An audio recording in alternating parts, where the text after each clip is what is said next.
ದಕ್ಷಿಣ ಕನ್ನಡ ಜಿಲ್ಲೆಯಲ್ಲಿ ನಡೆದಿರುವ ಕೆಲವು ಅಹಿತಕರ ಘಟನೆಗಳ ಹಿನ್ನೆಲೆಯಲ್ಲಿ ಹಿಂದೂ ನಾಯಕರನ್ನು ದಮನಿಸುವ ಕೆಲಸ ನಡೆಯುತ್ತಿದೆ. ಪ್ರವೀಣ್ ನೆಟ್ಟಾರು ಕೊಲೆ ಕೃತ್ಯದ ಮೂಲಕ ದಕ್ಷಿಣ ಕನ್ನಡ ಜಿಲ್ಲೆಯಲ್ಲಿ ಅಹಿತಕರ ಘಟನೆಗಳು ಹೆಚ್ಚಾಗಿದ್ದು, ಕೇರಳ ಮಾದರಿಯಲ್ಲಿ ಕೊಲೆ ಕೃತ್ಯಗಳು ಇಲ್ಲಿ ಆರಂಭಗೊಂಡಿದೆ. ಜಿಲ್ಲೆಯಲ್ಲಿ ನಡೆದ ಎಲ್ಲ ಕೊಲೆ ಕೃತ್ಯಗಳ ತನಿಖೆ ಎನ್ಐಎಯಿಂದ ಆಗಬೇಕು ಎಂದಿರುವ ಮಾಜಿ ಸಂಸದ ನಳಿನ್ ಕುಮಾರ್ ಕಟೀಲು, ರಾಷ್ಟ್ರೀಯ ವಿಚಾರಣಾಧಾರಿಗಾಗಿ ಕೆಲಸ ಮಾಡುತ್ತಿರುವ ಡಾಕ್ಟರ್ ಕಲ್ಲಡ್ಕ ಪ್ರಭಾಕರ್ ಭಟ್, ಅರುಣ್ ಪುತ್ತಿಲಾರಂತಹ ಹಿಂದೂ ನಾಯಕರ ವಿರುದ್ಧ ದಾಖಲಾಗಿರುವ ಪ್ರಕರಣ ಕಾಂಗ್ರೆಸ್ನ ಷಡ್ಯಂತ್ರವಾಗಿದೆ ಎಂದವರು ಹೇಳಿದ್ದಾರೆ. ಡಾಕ್ಟರ್ ಭಟ್ ಹಿಂದೂ ಸಮಾಜದ ಭಾವನೆಗಳನ್ನು ಮೊನ್ನೆ ಆಯೋಜಿಸಲಾಗಿದ್ದ ಭಾಷಣದಲ್ಲಿ ತಿಳಿಸಿದ್ದಾರೆ. ಅದರ ಹಿನ್ನೆಲೆಯಲ್ಲಿ ಕೇಸು ದಾಖಲು ಮಾಡಲಾಗಿದೆ.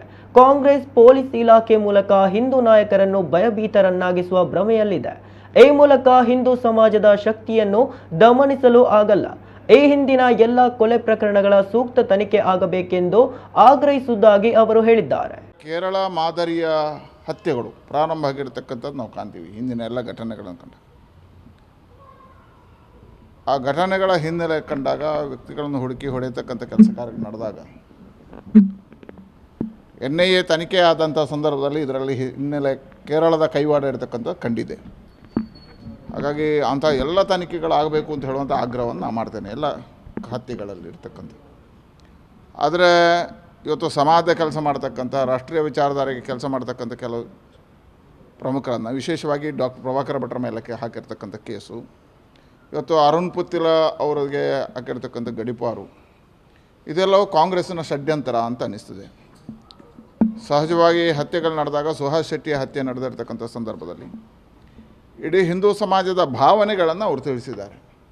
ಆತಂಕದಲ್ಲಿರ್ತಕ್ಕಂಥ ಸಮಾಜ, ಹಿಂದೂ ಸಮಾಜ ಆತಂಕದಲ್ಲಿ ಇರ್ತಕ್ಕಂಥ ಸಂದರ್ಭದಲ್ಲಿ ಆ ಭಾವನೆಗಳೇನು, ನೋವುಗಳೇನು ಅನ್ನುವಂಥದ್ದನ್ನು ಪ್ರಕಟೀಕರಣ ಮಾಡಿರುವಂಥದ್ದು ಶ್ರದ್ಧಾಂಜಲಿ ಸಭೆಯಲ್ಲಿ. ಅದರ ಹಿನ್ನೆಲೆಯಲ್ಲಿ ಇವತ್ತು ಕೇಸ್ ದಾಖಲು ಮಾಡ್ತಕ್ಕಂಥ ಕೆಲಸವನ್ನು ಕಾಂಗ್ರೆಸ್ ಮಾಡ್ತದೆ, ಪೊಲೀಸರ ಮೇಲೆ ಒತ್ತಡವನ್ನು ಹೇರಿ. ಅಂದರೆ ಕಾಂಗ್ರೆಸ್ ಇವತ್ತು ಪೊಲೀಸ್ ಇಲಾಖೆಯ ಮುಖಾಂತರವಾಗಿ ಹಿಂದೂ ಸಮಾಜದ ಮೇಲೆ ಕೆಲಸ ಮಾಡ್ತಕ್ಕಂಥ ಡಾಕ್ಟರ್ ಪ್ರಭಾಕರ್ ಭಟ್ರನ್ನು, ಅರುಣ್ ಪುತ್ತಿಲ ಮತ್ತು ಇನ್ನಿತರ ಕೆಲವು ನಾಯಕರ ಮೇಲೆ ಕೇಸುಗಳನ್ನು ದಾಖಲಿಸಿ ಅವರನ್ನು ಭಯಭೀತರನ್ನಾಗಿಸ್ಬೋದು ಅನ್ನತಕ್ಕಂಥ ಹಿನ್ನೆಲೆಯಲ್ಲಿದೆ. ಕಾಂಗ್ರೆಸ್ ಇದು ಭ್ರಮೆಯಲ್ಲಿದೆ. ಈ ರೀತಿಯ ನಾಯಕರನ್ನು ಬಂಧನ ಮಾಡೋದ್ರ ಮುಖಾಂತರ, ನಾಯಕರ ಮೇಲೆ ಕೇಸು ದಾಖಲು ಮಾಡೋದ್ರ ಮುಖಾಂತರ ಹಿಂದೂ ಸಮಾಜದ ಶಕ್ತಿಯನ್ನು ದಮನಿಸುವಂಥ ಕಾರ್ಯ ಸಾಧ್ಯ ಇಲ್ಲ. ಇದು ಹಿಂದೆಯೂ ನಡೆದಿಲ್ಲ.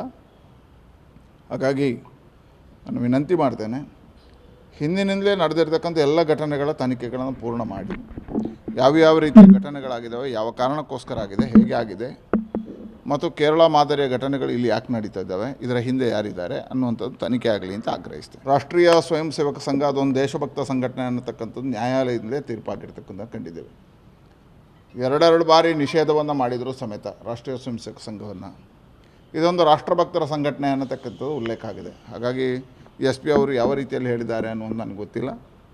ಆದರೆ ಇದೊಂದು ದೇಶಭಕ್ತವಾಗಿರ್ತಕ್ಕಂಥ ಸಂಘಟನೆ, ರಾಷ್ಟ್ರಭಕ್ತರನ್ನು ನಿರ್ಮಾಣ ಮಾಡ್ತಕ್ಕಂಥ ಸಂಘಟನೆ, ಮತ್ತು ಹಿಂದೂ ಸಮಾಜ ಮತ್ತು ರಾಷ್ಟ್ರದ ಕಾರ್ಯ ಮಾಡ್ತಕ್ಕಂಥ ಇಂಥ ಕಾರ್ಯಕರ್ತರ ಮನೆಗಳಿಗೆ ಹೋಗಿ ಹೆದರಿಸುವಂಥದ್ದು ಸರಿಯಲ್ಲ. ಅಂಥದ್ದು ಯಾವುದಾದ್ರೂ ಇದ್ದರೆ ಅವರನ್ನು ಕರೆದ್ರೆ ಅವರೇ ಬರ್ತಾರೆ. ಯಾರೂ ಇಲ್ಲಿ ಓಡಿ ಹೋಗುವಂಥ ಪ್ರಸಂಗಗಳಿಲ್ಲ.